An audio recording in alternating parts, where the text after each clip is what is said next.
안녕하십니까. 교회발전연구소 대표 이영규 목사입니다. 오늘은 선교 118주년을 기록하고 있는 전북 전주의 우리 중인교회 우리 조무영 목사를 만나서 잠시 말씀을 하겠습니다. 목사님 안녕하십니까? 네, 반갑습니다.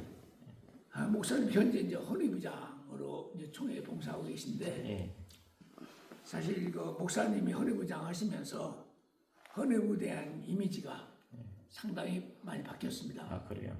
전에는 그 헌의부장들이 헌의안이 올라오면 재판권을 붙들고 무슨 중간에서 브레이크를 걸기도 하고 네. 또 거기에 대해서 어떤 자기들이 미리 재판을 다 해서 네. 상당히 그 헌의한 사람들을 괴롭히는 그 총회 안에서 안명이 상당히 높았는데 그게 이제 전통이 되다시피 돼가지고 재판권으로 가는 거를 중간에 가로채가지고 못되게 됐던 사람들 우리가 이름 대라면 뭐 이름 댈 수 있을 정도로 그렇게 참 많았는데 작년에 진두성 목사가 헌의부장 할 때부터 분위기가 좀 바뀌어가지고 지금은 헌의부에 대한 그런 원성이 들리지 않습니다.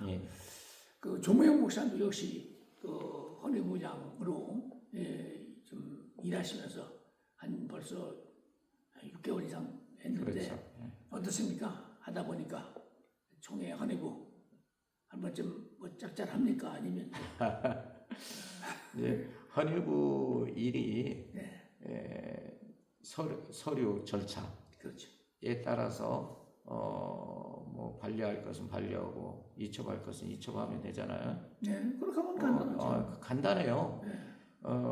내용에 대해서도 사실은 살필 것이 없고 서류 절차만 되면 맞으면 이첩시키면 뭐 헌의부에서 헌의 안건을 깔고 뭉갤 것도 없고 문제를 야기시킬 것도 없고 저는 그렇게 생각해요. 그러니까 헌의부장의 그 정직성 또 양심, 신앙 양심 굉장히 중요하다라고 저도 생각을 해요. 근데 이제 제가 백구에 헌의부장을 하면서 사실은 저희 헌의부에 헌의 안건이 별로 없어요. 그래서 왜 헌의 안건이 없을까? 이제 아직 총회가 멀었으니까. 아니죠. 상설건 같은 경우는 6월 이전에 이렇게 접수가 되잖아요. 그러니까. 근데 접수가 없어요. 뭐 이제 법론을 거치면서 이제 막 그럴 수도 있겠죠. 나올 텐데 뭐 우리 총회에 지금 헌의안이 없다 그래갖고 조용할 것이다. 그거 예측이 잘못하신 겁니다. 아, 그래요? 이 양반들이 가만히 있을 사람들이 아니기 때문에 틀림없이 안건을 만들어갖고 뭐 한도에서 뭐 어떤 데는 뭐 5, 60건도 막 만들어내는 데가 있으니까 그거 하는 데는 뭐 타의 추종을 불허하는 우리 총회원들이 하는데 그러나 이게 이제 헌의부가 왔을 때 전에 보면 헌의부장이 이걸 붙들고 자기 마음대로 기각을 한다거나 아니면 이걸 맞고 나서는 이런 일들도 있었고 재판국으로 가는 걸 구태요. 해당도 안 되는 사람들이 맞고 나서서 그 억울한 심정으로 총회에 상수했던 사람들이 가슴에 아주 대못을 박는 그런 역할을 했던 분이 서울에도 계시고 대전에도 계신 걸 제가 알거든요. 사실 어떻게 보면 이런 분들이 예수 믿는 사람인가 목사인가 뭐 이런 생각이 들 정도로 그렇게 참 해왔는데 목사한테 와서는 지금 우리가 쭉 보면은 헌의부 때문에 뭐 가슴 아래하는 사람들이 없는 걸 보면은 목사님이 잘하고 계시다 하는 생각을 하면서 감사한 마음도 있고요. 앞으로 이 전통을 세워서 헌의부를 절차만 맞으면 보내라. 절차에 안 맞으면 그건 기각할 수도 있지만 절차를 잘 지켜왔는데 그 자기들이 어느 소리를 가고 중간에서 이렇게 목소리 자기들이 한마디로 장난을 하는 그런 일은 없어야 될 줄 믿습니다. 아까 이제 목사님 말씀하신 대로 이제 헌의안이 올라올 때는 억울한 사람도 있을 거란 말이죠. 그래서 서류 절차도 중요하지만 억울한 일이 있으면 안 되잖아요. 교회가 억울하든지 아니면 그 상소한 당사자가 억울하든지 억울할 수 있는데 이런 부분들이 조금이나마 헌의부에서는 이런 일들이 발생하지 않도록 그런 것도 헌의부의 역할이지 않을까라는 생각은 해요. 그러나 기본적인 원칙은 서류 절차입니다. 그렇게 해서 맞으면 문제가 크게 일어날 일이 없다. 저는 그렇게 생각을 해요.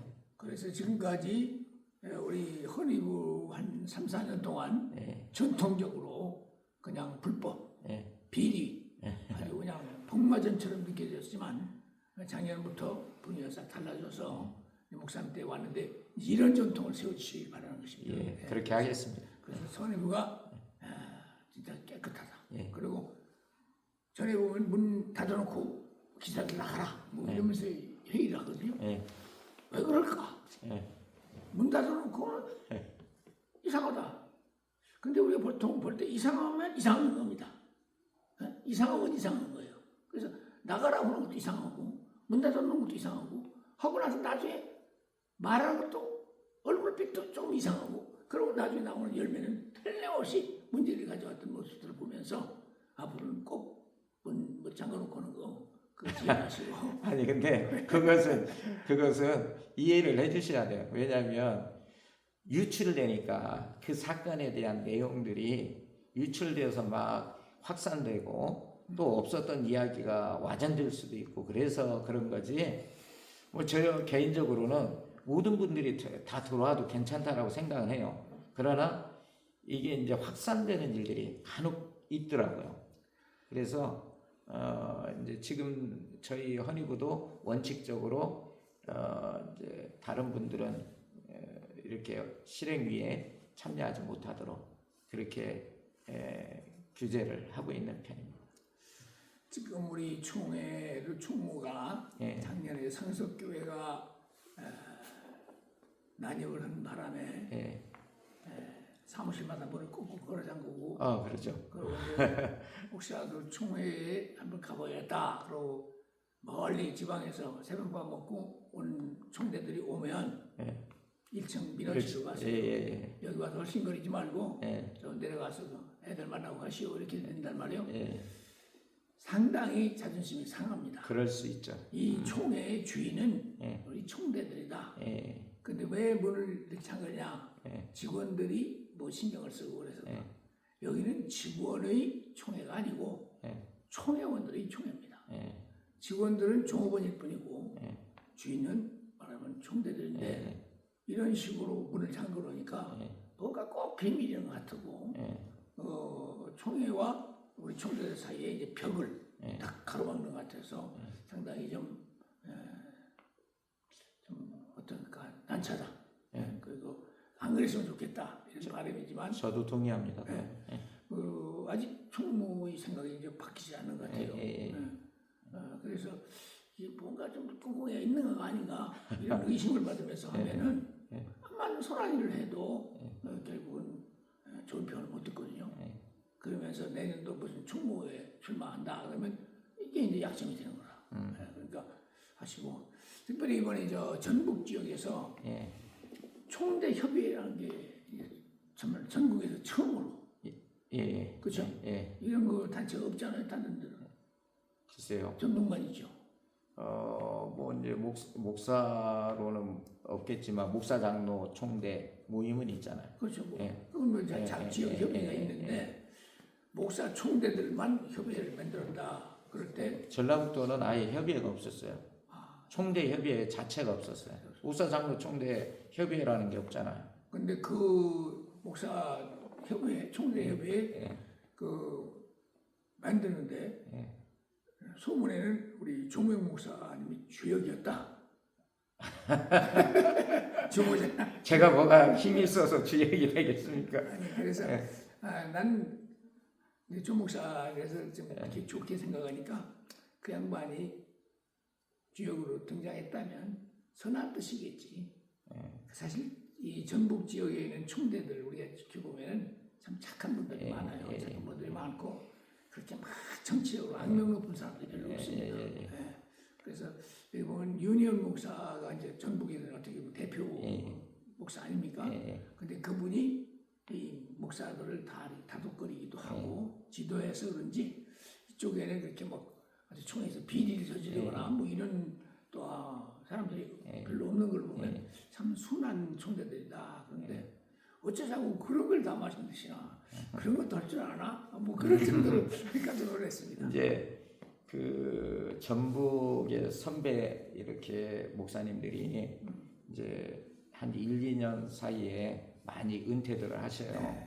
그런 상황이고 타 지역에는 아까 말씀드린 대로 목사 장로 협의회 뭐 이렇게 해서 같이 총대 협의회가 있는데 전북은 전북 교회 협의회라고 해서 전체 모임이 하나 있지 총대 모임은 아예 따로 없어요. 그래서 총대 모임을 갖자라고 하는 그래서 좀 전북 총대로서의 지역의 뜻도 좀 총회에 전달도 하고 또 단합도 하고 그런 의미에서 협의회를 만들었습니다. 이번에 회장으로 이제 안창현 목사가 이제 비선됐지 않습니까?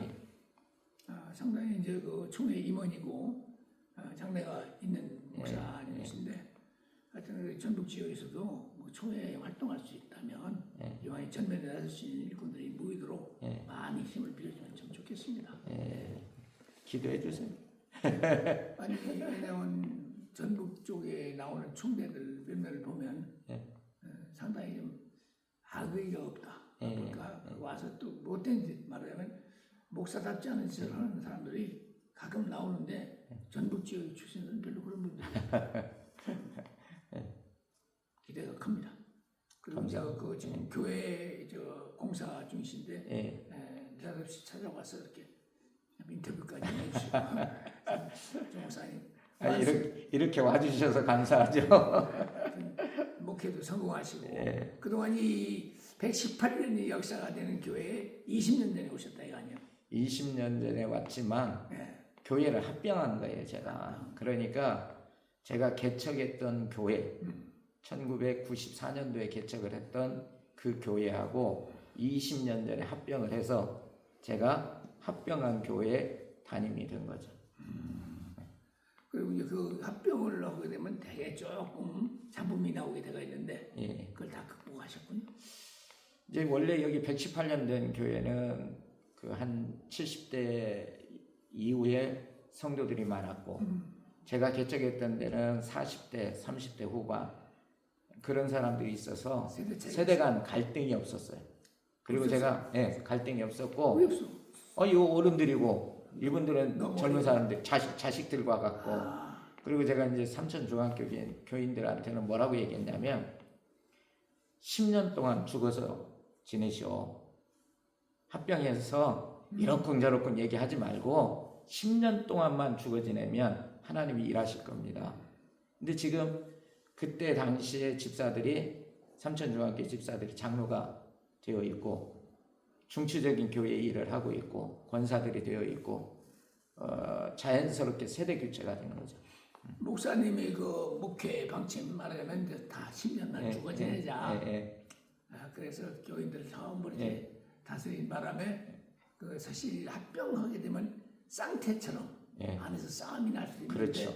그거를 잘 수고해서 오늘 이렇게 중인교회가 우뚝 서 있다는 거 축하를 드리면서 감사를 드립니다. 감사합니다. 지금까지 중인교회 조무영 목사와 말씀을 나눴습니다. 감사합니다. 감사합니다.